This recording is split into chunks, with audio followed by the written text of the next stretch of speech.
बुरखां 8.0 खुंगा 8थि बुरखां दिन्थिगासे थुनफावथाय बादायलायनाय 2026 नि बान्थाखौ गथायबाय।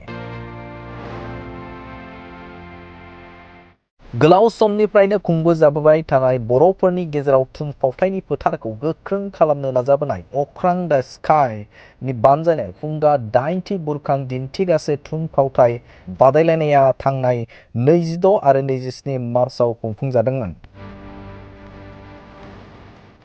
बे बादायलायनायनि फिथाइखौ क'क्राझारनि आइ आफा हटेल एन्ड रिसर्टनि हेफाजाबजों चिरां जिल्लानि सिङाव थानाय पानबारि सुजित नार्जारि अडिट'रियाम हलाव मोनसे मेहेरगोनां हाबाफारिनि गेजेरजों बान्थाखौ गथायनाय जाबाय।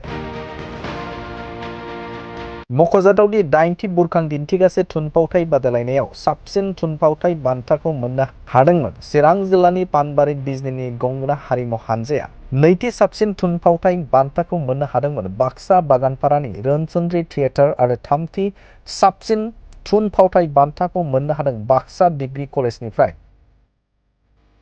बेनि अनगायैबो गोबां बान्थाफोर जेरै बेस्ट एक्टर महरै खायें गंगोना हारिमु हानजानिफ्राय, बेस्ट एक्ट्रेस महरै माइनाव रोनसोन्द्रि थियेटार बागानपारानिफ्राय, बेस्ट डाइरेक्टर महरै रुक्मिनी नार्जारि गंगोना हारिमु हानजानिफ्राय, बेस्ट मिउजिक डाइरेक्टर महरै अनजालु बर' गंगोना हारिमु हानजानिफ्राय, बेस्ट आर्ट डिजाइनार महरै रिंसार बसुमतारि गंगोना हारिमु हानजानिफ्राय, बेस्ट कस्टिउम महरै करिश्मा बर' रोनसोन्द्रि थियेटार बागानपारानिफ्राय, बेस्ट मेकआप आर्टिस्ट महरै सानसुमा बर' रोनसोन्द्रि थियेटार बागानपारानिफ्राय मोननो हायो।